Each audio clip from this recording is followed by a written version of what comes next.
इस मिशन को समझने के लिए हमें समय से 40 साल पीछे जाना होगा। ये एक ऐसा ऑपरेशन था जो दुनिया के सबसे ऊंची जगह पर होने वाला था। ऐसा आज तक दुनिया में ना किसी ने किया है और ना किसी से होगा। वहाँ ना तो कोई इंसान रहता है, ना कोई जानवर और ना ही कोई पेड़ पौधे हैं वहाँ पे। ये एक ऐसा बंजर इलाका है जो सफ़ेद बर्फ की चादर से लिपटा हुआ है, और जब इस बर्फ की चादर पर सूरज की रोशनी पड़ती है तो ज़्यादा देर तक बर्फ को देखने से इंसान अपनी आंखें तक खो सकता है। ऊंचाई के कारण और बर्फीली ठंडी हवाओं के कारण टेम्परेचर -70 डिग्री तक भी पहुंच जाता है। ठंड तो इतनी होती है कि किसी भी इंसान की हड्डियों को भी गला दे और फ्रीज करके उसकी जान ले ले। उस समय ऑपरेशन को पूरा करते समय भारत के सामने कोई दुश्मन तो नहीं था, पर दुश्मन के रूप में ठंड बहुत ज्यादा थी। इस मिशन के दौरान जवानों को छोटे छोटे ग्रुप्स में बांटा गया था और हमें पूरे सियाचिन को बहुत ही कम वक्त में हासिल करना था। उस वक्त जब मिशन शुरू हो चुका था तब वहाँ एक ऐसा खतरनाक तूफान आता है जो 3 दिन तक चलता रहता है, जिसमें हमारे जवान फंस गए थे और वहाँ की ठंड और तूफान की वजह से बहुत सी बीमारियों का सामना करना पड़ा था। भारतीय जवानों के पास सिर्फ 2 रास्ते थे, या तो वो उस तूफान से डरकर वापस चले जाएं या फिर भारत की रक्षा करते हुए शहीद हो जाएं। पर ताज्जुब की बात ये थी कि उन्होंने दूसरे रास्ते को चुना, क्योंकि उनके लिए वापस जाने का मतलब था जीते जी मर जाना। हमारे देश के जवान अपने देश की हित के लिए नेचर यानी कुदरत से भी लड़ने के लिए तैयार थे और उन्होंने वही रहने का फैसला किया था और सियाचिन पर अपने देश का झंडा लहरा दिया था। ये सब कैसे हुआ? भारत को ऑपरेशन मेघदूत करना क्यों पड़ा? आइए शुरू से जानते हैं। इंडिया और पाकिस्तान के लिए सियाचिन इतना जरूरी क्यों है?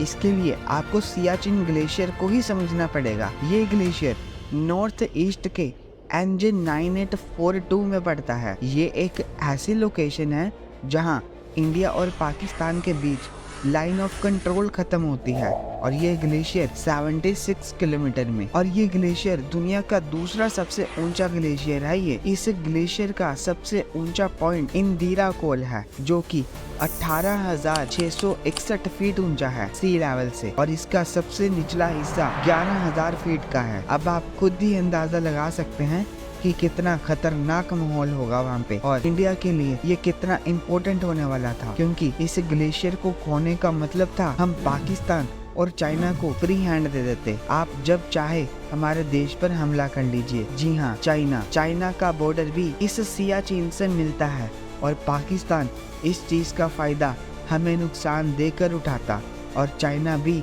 बहते पानी में अपने हाथ धो लेता और इंडिया को नुकसान पहुंचाता। दरअसल ये ग्लेशियर ही है जो पाकिस्तान और चाइना को अलग अलग रखता है, क्योंकि ये सेंट्रल एशिया को इंडियन सब कॉन्टिनेंट से अलग रखता है।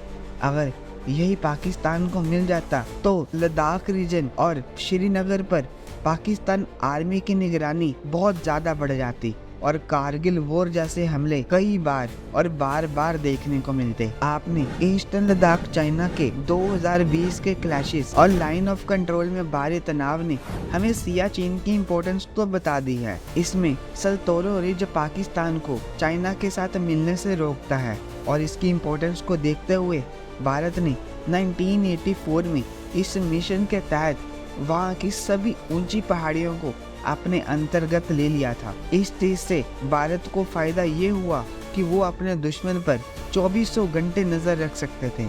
इन फ्यूचर अगर कोई भी देश, चाइना या पाकिस्तान हमारे देश पर हमला करने के लिए आगे बढ़ते हैं, हमें पहले ही पता चल जाता। और हाँ, इस ग्लेशियर से इंडस रिवर भी निकलती है, जो पाकिस्तान के पंजाब के लिए इम्पोर्टेंट सोर्स ऑफ वाटर है। देखा जाए तो आज़ादी के कई सालों बाद तक भी इस ग्लेशियर पर किसी ने अपना हक नहीं जमाया, क्योंकि कभी किसी को ऐसा लगा ही नहीं कि इतनी ऊंचाई पर अपनी सेना को भेजना जरूरी है, क्योंकि वहाँ पे हार्श वेदर और कंडीशन की वजह से इस चीज की इम्पोर्टेंस दोनों ही देशों को नहीं लगी। लेकिन पाकिस्तान ने अपना धोखा देने वाला रंग दिखा ही दिया। पर ऐसा हुआ क्या था कि पाकिस्तान ने हमें धोखा दिया, और कारण क्या था इस मिशन को करने का? इंडिया की तरह ही पाकिस्तान भी इस लोकेशन की अहमियत को बहुत अच्छे से जानता था और इसी वजह से पाकिस्तान ने इस जगह को अपना बनाना चाहा। ये सब शुरू होता है आज़ादी के बाद, जब भारत और पाकिस्तान अपना पहला युद्ध लड़ रहे थे। तब 1949 में कराची एग्रीमेंट के तहत युद्ध पर विराम लगाया गया था और एग्रीमेंट के तहत दोनों देशों के रिप्रेजेंटेटिव्स ने जम्मू एंड कश्मीर के मैप में एक सीज फायर ड्रॉ करी गई थी। दोनों ही देशों ने सियाचिन को पूरी तरह से इग्नोर करा था, क्योंकि हाई एल्टीट्यूड के कारण दोनों देशों ने इसको इतना सीरियसली नहीं लिया। इसके बाद 1965 में एक बार फिर से युद्ध हुआ इंडिया और पाकिस्तान के बीच में, जिसमें इंडिया ने जीत हासिल करी। अब भी युद्ध को विराम लगाने के लिए एक एग्रीमेंट साइन हुआ था जिसका नाम था ताशकंद एग्रीमेंट, और इस एग्रीमेंट को इंडिया के प्रधानमंत्री लाल बहादुर शास्त्री और पाकिस्तान के प्रेसिडेंट अयूब खान ने साइन किया था, जिसके हिसाब से सीज फायर वाले एरिया को लाइन ऑफ कंट्रोल का नाम मिला था और सियाचिन को नो मैन लैंडिंग का नाम मिला था। इसके बाद फिर से 1971 में दोनों देशों के बीच एक बार फिर से युद्ध होता है और इस बार 2 जुलाई 1972 में, जहां शिमला एग्रीमेंट के तहत भारत और पाकिस्तान के बीच एक पीसफुल समझौता होता है कि इस एग्रीमेंट के चलते दोनों देशों ने NJ 9842 तक अपनी बाउंड्रीज को एक्सेप्ट किया और किसी भी देश ने अपने मैप में ऐड नहीं करवाया। पर भारत कराची एग्रीमेंट के तहत सियाचिन को अपने देश का हिस्सा मानता था, पर पाकिस्तान भी इस चीज से पीछे नहीं हटा। NJ 9842 तक वो मंजूर ही नहीं कर रहा था कि हमारा सिर्फ जो एरिया है वो NJ 9842 तक है। वो इसको बहुत आगे तक लेके जा रहा था। वो कह रहा था कि हमारी जमीनें वो चाइना तक मिलती हैं और उसका जो रास्ता है वो सियाचिन ग्लेशियर से होते हुए ही जाएगा। पर भारत इस चीज से टोटली डिसएग्री था, क्योंकि हमारा ऐसा मानना था कि वो एक नो मैन लैंडिंग एरिया है जिस पर किसी का हक नहीं था। उसके बाद बहुत कुछ ऐसा होता है जो किसी ने भी नहीं सोचा था, और पाकिस्तान इंडिया से और पूरी दुनिया से धोखा कैसे दे रहा था ये हम जानेंगे इसमें। पाकिस्तान शुरू से ही सियाचिन को लेना चाहता था और उसको पाने के लिए उसने पता नहीं क्या कुछ नहीं किया था, पर इस बार पाकिस्तान ने कुछ अलग स्ट्रैटेजी अपनाई थी। पाकिस्तान यूरोप और बाकी के देशों के माउंटेन क्लाइंबर्स को इनवाइट कर रहा था अपने देश में और उनको सियाचिन की पहाड़ियों पर चढ़ने की परमिशन दे रहा था। इससे पाकिस्तान वर्ल्ड वाइड ये साबित करने की कोशिश कर रहा था कि सियाचिन पर हमारा कब्जा है, क्योंकि हम उन माउंटेन क्लाइंबर्स को परमिशन देते हुए आ रहे हैं तो ये हमारा होता है। भारत भी पाकिस्तान के इस एक्शन को देखकर एक्टिव हो गया था और फिर भारत ने भी इसी का बहुत सही जवाब देते हुए एक स्ट्रॉन्ग मिलिट्री एक्सपेक्टेशन को लॉन्च किया और इसकी जिम्मेदारी कर्नल नरेंद्र कुमार को मिलती है, जिनको आगे चलकर सेवियर ऑफ सियाचिन से भी सम्मानित किया जाता है, जो आपको आगे पता चलने वाला है। अब जिसमें भारत ने ईस्ट और वेस्ट के पहाड़ों पर टूरिस्ट को क्लाइंब करवाना शुरू करवा दिया था। इस टास्क के दौरान सल्तोरो कांगरी, इंदिरा कौल और अप्सरास कांगरी पर पीक करवाया गया था। तभी कर्नल नरेंद्र कुमार ने एक टूरिस्ट के मैप में कुछ ऐसा चीज नोटिस की जिसको देखकर इतनी सर्दी में भी उनके पसीने छूट गए। ये बात है 1977 की, जब जर्मन के कुछ क्लाइंबर्स भारत से सल्तोरो रीजन को क्लाइम करने की परमिशन लेने आए थे। वैसे तो पाकिस्तान से सल्तोरो रीजन का रास्ता बहुत ही आसान था, पर एक लेवल अप करना चाहते थे और चैलेंजिंग करना चाहते थे और भारत से ट्रैकिंग शुरू करना चाहते थे। जब क्लाइंबर्स कर्नल नरेंद्र कुमार से मिलते हैं और परमिशन की बात चल रही होती है, तब नरेंद्र कुमार जी को एक बहुत ही बड़ी गलती दिखाई देती है उनके मैप में। उन्होंने देखा कि इस मैप में पाकिस्तान ने सियाचिन को पाकिस्तान का हिस्सा बताया हुआ था। उन्होंने इस बात की गंभीरता को समझते हुए उस मैप को जर्मन से खरीद लिया और इसकी इंफॉर्मेशन अपने सीनियर्स यानी लेफ्टिनेंट जनरल ML चिब्बर तक ये बात पहुंचा दी। तब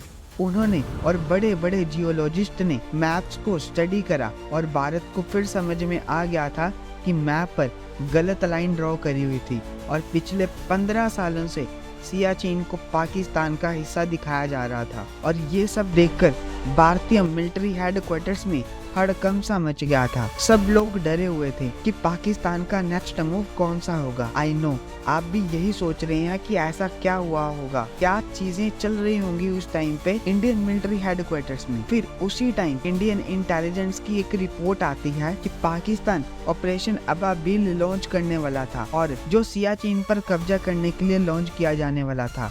और भारत पाकिस्तान से हारना बिल्कुल भी नहीं चाहता था और भारत भी अपना कब्जा पूरे सियाचिन पर करना चाहता था। इसके लिए कर्नल नरेंद्र कुमार ने एक सुझाव भी दिया था। इस चीज से लड़ने के लिए उन्होंने एक बहुत ही बढ़िया सा प्लान बनाया था और जो सबको बहुत ज्यादा पसंद आता है। उन्होंने जो सुझाव दिया था वो ये था, हमें एक परमानेंट रेजिमेंट सियाचिन के लिए बना देनी चाहिए। और ये आइडिया सबको बहुत अच्छा लगा और ये वो मोमेंट था जब उनको सेवियर ऑफ सियाचिन से सम्मानित भी किया गया था। अब भारत के मिलिट्री हेडक्वार्टर्स में सिर्फ यही डिस्कशन हो रही थी कि इस मिशन को एक्सिक्यूट कैसे करा जाए, क्योंकि ये बिल्कुल भी आसान नहीं था पूरे सियाचिन को कैप्चर करना और भारत किसी भी हालत में सियाचिन को पाकिस्तान के हवाले नहीं छोड़ना चाहता था। इसकी वजह से उस समय के chief of army staff Arun Vaidya, cabinet committee और इंदिरा गांधी जी ने इस ऑपरेशन को मंजूरी दी थी और इस मिशन के दौरान भारत सल्तोरो रीजन के सारे ऊंचे पॉइंट्स को कैप्चर करने वाली थी। इंडियन आर्मी ने कुछ ट्रूप्स को डिसाइड किया था जो northern Ladakh region and paramilitary forces में से थी, क्योंकि उन सबको पहले से ही ऐसी ठंड को झेलने की ट्रेनिंग मिली हुई थी। उसी दौरान पाकिस्तान आर्मी ने भी अपने ट्रूप्स को ट्रेनिंग देना शुरू कर दिया था, क्योंकि वो भारत से पहले कैप्चर करना चाहते थे सियाचिन को। पर पाकिस्तान को भी ठंड से बचने के लिए प्रॉपर इक्विपमेंट्स और कपड़े चाहिए थे, जैसे कि thermal coats, pants, balaclavas, tents, goggles, eye shoes और ऐसे कपड़े ना ही भारत में और ना ही पाकिस्तान में मिलते हैं।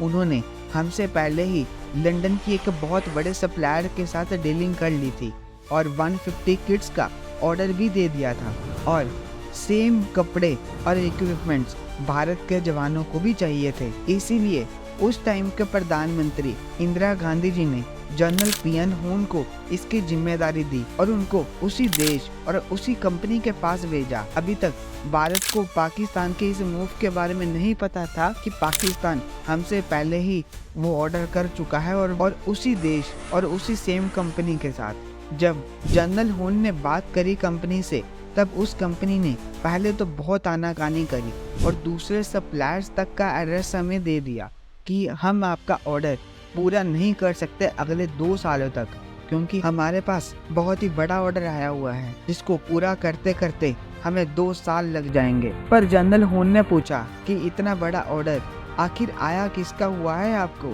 तब कंपनी ने बताया कि पाकिस्तान ने ऑर्डर किया है। तब जनरल हुन के पैरों के नीचे से जमीन निकल गई थी। तब उन्होंने भारत को इस खबर तक पहुंचा दिया। तब ब्रिगेडियर वीएन चन्ना ने 13 अप्रैल का दिन डिसाइड किया था इस मिशन को अंजाम देने के लिए और उन्होंने अपनी कई ट्रूप्स बनाए और इस मिशन को पूरा करने का आखिर वो दिन आ ही जाता है। इस मिशन को कंप्लीट करने के लिए इंडियन एयर फोर्स ने इंडियन आर्मी की बहुत ज़्यादा मदद करी। इस मिशन पर जाने से पहले सभी ट्रूप्स को बहुत ही हार्ड ट्रेनिंग से गुजारा गया था, क्योंकि एक भी गलती और हमारा पूरा प्लान चौपट। इस स्पेशल ऑपरेशन की जिम्मेदारी लेफ्टिनेंट जनरल मनोहर लाल चिब्बर को मिलती है और उनका साथ दे रहे थे जनरल हुन, मेजर जनरल शिव शर्मा और इनका मेन टारगेट था कि पाकिस्तान को सियाला और बिला फोंडला को कैप्चर ना करने देना। इस ऑपरेशन के तहत सियाचिन के 4 इंपॉर्टेंट पॉइंट्स को कैप्चर करना था, जो कि बिला फोंडाला, सियाला, ग्योंगाला और चुलुंगला, और इन सबको कैप्चर करने का मतलब था इंदिरा कोल हमारा हो जाना। पाकिस्तान को रोकने के लिए इन सबको कैप्चर करना बहुत जरूरी था। इसके लिए सभी इंडियन ऑफिसर्स को उनका टास्क सौंप दिया गया था। जनरल हुन ने नॉर्थर्न कमांड और 15 कॉर्प्स को सल्तोरो रीजन पर तैनात किया था। लद्दाख स्काउट और 4 कमानों के भी टीम को MI-8 यूनिट और चीता हेलीकॉप्टर के साथ तैनात किया गया था। लेफ्टिनेंट जनरल हुन, air marshal MS woollen, commander in chief western air command AVMA Dayal और जम्मू कश्मीर के एयर कमांडिंग ऑफिसर और मेजर जनरल शिव शर्मा ने सियाला और बिला फोंडला का एक मुआयना किया।